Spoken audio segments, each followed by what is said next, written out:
Salut à tous et bienvenue sur cette première journée à Byron Bay et donc ce 8e mois en Australie. Donc on est arrivé il y a 2 heures, on a passé une nuit éprouvante dans le bus. Donc Greyhound bus, qui dit que tu peux dormir dedans mais accroche-toi pour arriver à dormir. Et donc là on a été manger un bout rapide et pour aller direct à la plage. Là.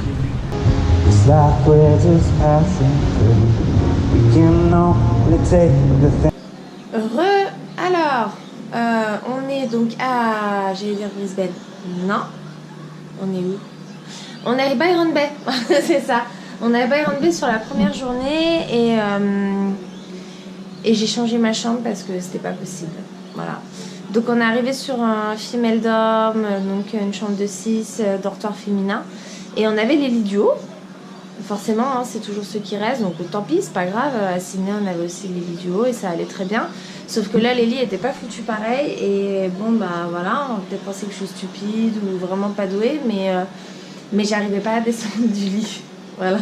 Je suis montée dans le lit normal, j'ai mis tous mes draps et tout, machin. Mais impossible de descendre l'échelle, quoi. Il m'a fallu 15 minutes, j'étais en panique, j'ai failli me casser la gueule 2 fois. C'était trop raide, la barre était pas au bon endroit, pourtant je fais 1m70, j'ai quand même des longues jambes.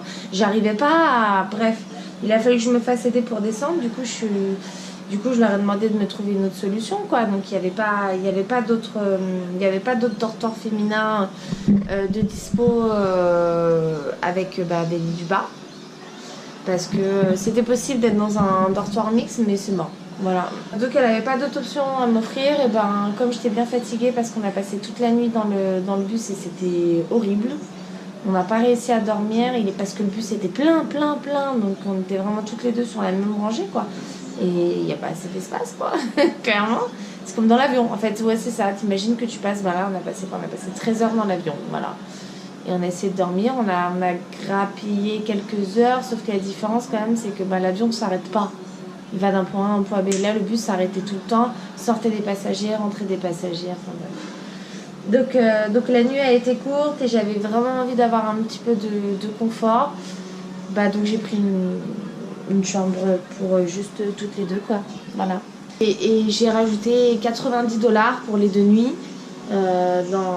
Pour avoir une single, et je trouve que c'est pas cher payé, d'autant plus que la meuf qui était en dessous moi, dans le lit en dessous, à peine elle est arrivée, elle a commencé à râler que mon sac à dos touchait son lit, machin blabla, donc je me suis dit ça va être l'enfer, quoi. J'ai pas envie la meuf asociale qui est dans un dortoir commun mais qui veut pas qu'on touche son lit alors qu'elle est dans un lit superposé, bref.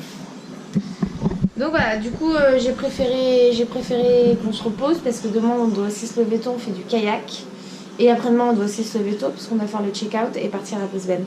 Donc dormir bien, là je pense que c'est crucial si on veut pas subir le voyage, il faut que de temps en temps on s'accorde des trucs comme ça, quoi.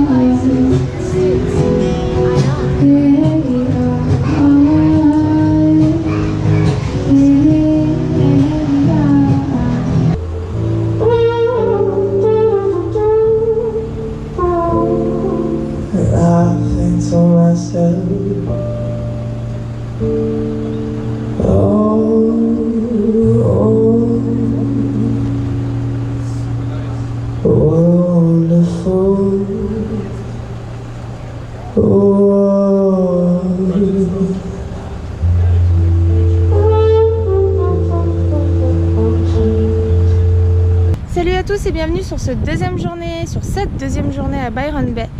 Et hier je vous avais dit que ce matin j'étais censée faire un tour en kayak et voir les dauphins, etc. Ils ont annulé, voilà. Ils ont dit que c'était tout windy, qu'il y avait trop de vent et que du coup c'était dangereux. Donc j'ai essayé de négocier pour cet après-midi. Donc peut-être qu'on ira cet après-midi, mais il faudrait que le vent s'en aille. Et vu qu'on n'a pas eu de chance pour ce matin, je pense pas qu'on en aura pour cet après-midi. Donc du coup, pour pas perdre de temps et quand même faire quelque chose, on est allé à la Lighthouse. Hop là, juste ici.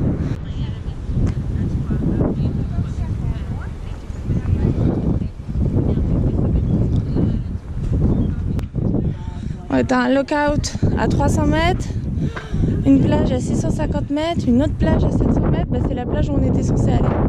Watago. On était censé aller là. Et Captain Cook lookout 2 km 2. Hein. Donc, le problème c'est que si on fait celle à 700 mètres, on va descendre bas, il va falloir... Bah, je pense qu'il va falloir remonter, non? Je sais pas si depuis Watago il y a une route quoi. Donc là on va à Watago Beach, donc à pied. Ça devrait juste descendre donc c'est cool. Tiens, c'est quoi ça? Ah, il te remercie de y aller à pied et pas en transport. C'est con, je suis venue en Uber. Pas de dauphin, pas de baleine pour le moment. Hein. Bon, je sens qu'on va pas avoir de chance nous.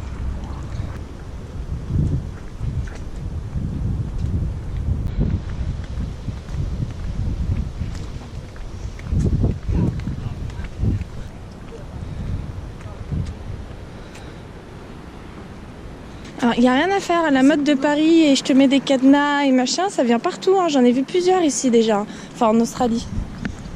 Hop là, les cadenas, et on s'aime pour toujours, et blablabla. Et quand ils rompent, ils font quoi? Ils viennent ici pour l'enlever. Et voilà, on est officiellement au point le plus à l'est de l'Australie. Ouh, c'est magnifique là-bas, regarde.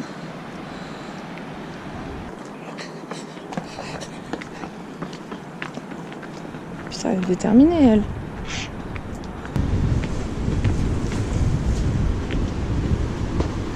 Il y a des animaux ici. Ah bah oui, c'est la dinde sauvage. Oui. C'est mort le kayak, c'est mort. Putain, regarde les... C'est mort. C'est beau mais c'est mort, c'est là qu'on était censé kayaker. C'est pas possible.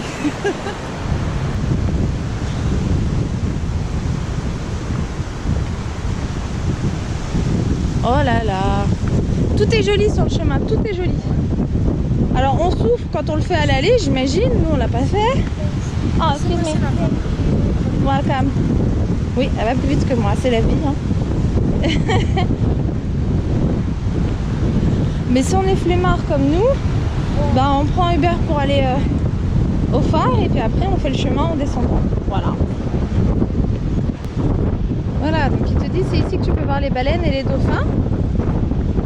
Mais que si tu es en bateau, faut que tu... Voilà, tout ça, tu t'approches pas. Tu peux passer sur le côté là. Oui, c'est ça. Ah, donc ça c'est Watago Beach, donc c'est assez rocailleux, mais si vous allez par là-bas, c'est plus rocailleux, c'est tranquille. Donc c'est ce qu'on va faire. Hein. Avec les montagnes en fond, c'est magnifique. J'ai l'impression que t'es tout seul.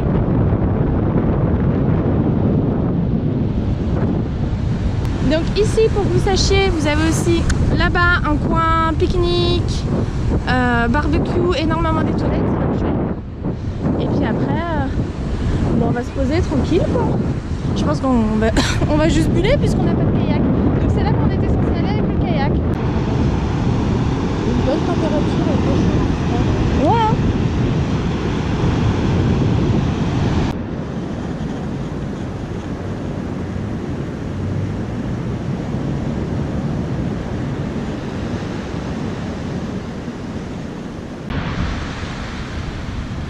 Donc ça les amis, c'est la fameuse Speed Australie. C'est celle qui vous attaque quand elle fait...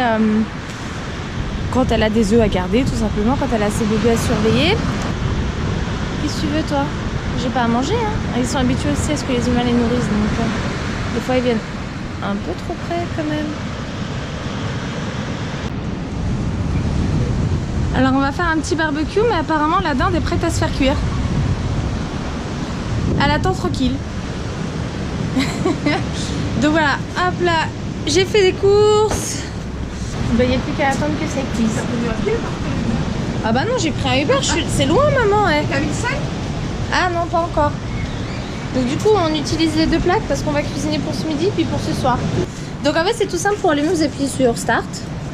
Et puis ben alors, là tant que c'est comme ça, ça veut dire que c'est pas chaud. Normalement, j'étais censée attendre avant de mettre les choses. Hop, ça commence à grésiller.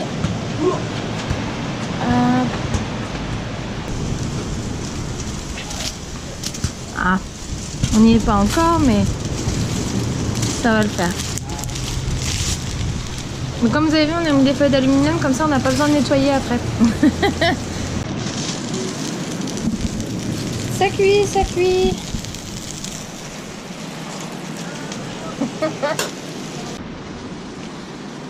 Alors la dinde, elle vient d'essayer de me voler mon gros paquet de pain là.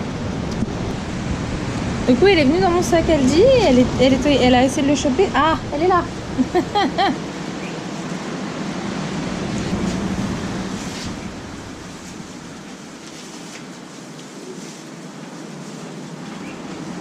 Fais attention à ce que tu fais, toi.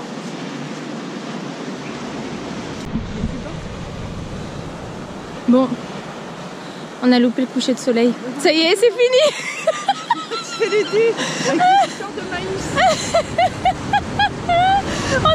Tu sais, c'est exactement la même chose avec Anto la dernière fois. On est arrivé, il restait la même chose. On a eu 30 secondes de coucher de soleil. Et on était juste là, occupés à manger. Voilà. Tant pis. C'est la vie.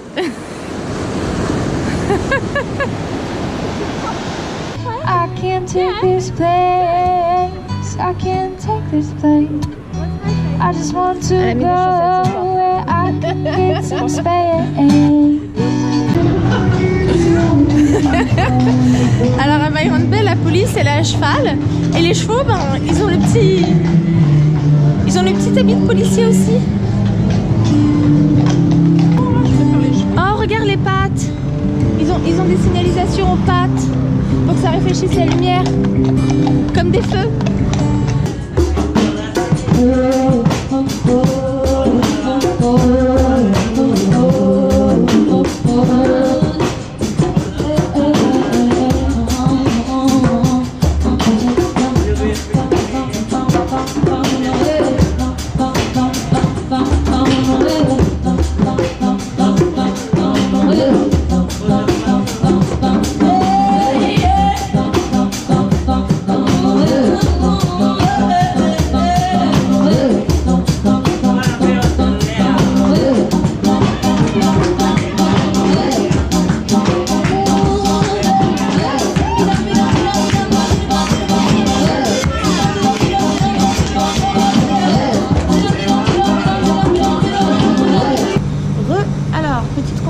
Avant de quitter Byron Bay, on n'a pas fait énormément de choses, mais on a vraiment aimé la ville. On a surtout, on est allé à la plage, on a profité, on est allé au phare avec une super belle vue. C'est un chemin de randonnée, si vous voulez le faire, n'hésitez pas. Nous on l'a pas fait parce qu'on était KO. Et puis si vous pouvez faire le kayak avec les dauphins, faites-le. Nous on n'a pas pu. C'est une ville, je trouve, il y a une ambiance, il y a un truc qui est vachement agréable. Vous avez des chanteurs partout dans la rue et des bons chanteurs partout dans la rue, vraiment tous bons. Vous avez c'est un endroit à la fois hyper chill et on sent qu'il y a un truc un peu, comme ils disent, hipster, bobo. Vous avez des très bons restaurants, c'est très végétarien friendly, ce qui est top pour moi. Hein. On est vraiment dans un super bon mood, c'est très agréable d'être ici. L'hôtel, donc, qui est le Byron Bay Beach Hostel, hyper bien situé, vraiment en plein centre. Maintenant voilà, les chambres, voilà, nous on a pris une chambre single parce que c'était pas possible, les lits du haut, c'était pas possible d'en descendre. Donc si vous êtes souple et qu'il n'y a pas de souci avec ça, n'hésitez pas. Les chambres sont pas hyper grandes non plus et ça c'est un problème. Nous on avait les grosses valises et tout, on avait à peine la place de pouvoir les ouvrir, c'était un peu emmerdant. Donc si vous n'avez pas de problème avec les lits du haut un peu trop hauts, ben allez-y, il n'y a pas de souci. Si vous êtes souple, c'est bon. Ça c'était les points positifs, c'est-à-dire que la ville est hyper agréable, les plages sont super jolies, il y a des surfeurs partout. Ah ouais, les mecs sont tous beaux ici. Même les chauffeurs Uber, même les drivers, ils sont beaux quoi. C'est la première fois que je vois un beau mec Uber quoi. Pour moi, le gros point négatif de la ville, c'est que c'est hyper cher. De toute façon, depuis qu'on a quitté Melbourne, je trouve que toutes les villes dans lesquelles on est passé, enfin toutes, en l'occurrence Sydney et Byron Bay, c'est hyper cher quoi. Tout est hyper cher. Donc là, on a pris la décision de... Parce que nous, on allait au resto tout le temps, on faisait pas la cuisine. Là, on a pris la décision qu'on allait faire un peu de cuisine, qu'on allait faire un peu de courses parce que là, on va aller à Brisbane. Et qu'au moins un repas dans la journée, on cuisine parce que sinon, le budget, il va exploser, quoi. C'est pas possible. Parce que autant à Melbourne c'était pas un problème de manger tout le temps dehors parce qu'on trouve vraiment des choses pas chères du tout, des bons restos pas chers du tout, notamment asiates. Autant ici c'est cher, quoi. Tout est cher quoi. Donc mon conseil, si vous pouvez passer à Byron Bay, passez à Byron Bay. Si vous êtes en van, il n'y aura pas le souci à la fois du logement et puis vous vous démerderez pour la cuisine. Vous avez un réchaud j'imagine dans les vannes. Donc, mais il y a énormément de backpackers qui sont là avec des vannes et tout. C'est non, vraiment super ambiance. Et même si on n'a pas fait grand chose dans cette ville, on en avait besoin. On a juste bullé sur la plage, on s'est reposé et c'était nécessaire. Après, ok, juste une semaine de voyage, mais quand même. C'était vraiment bienvenu. Donc, je vais conclure là-dessus. Et puis, je vais retrouver à Brisbane. À bientôt et portez-vous bien.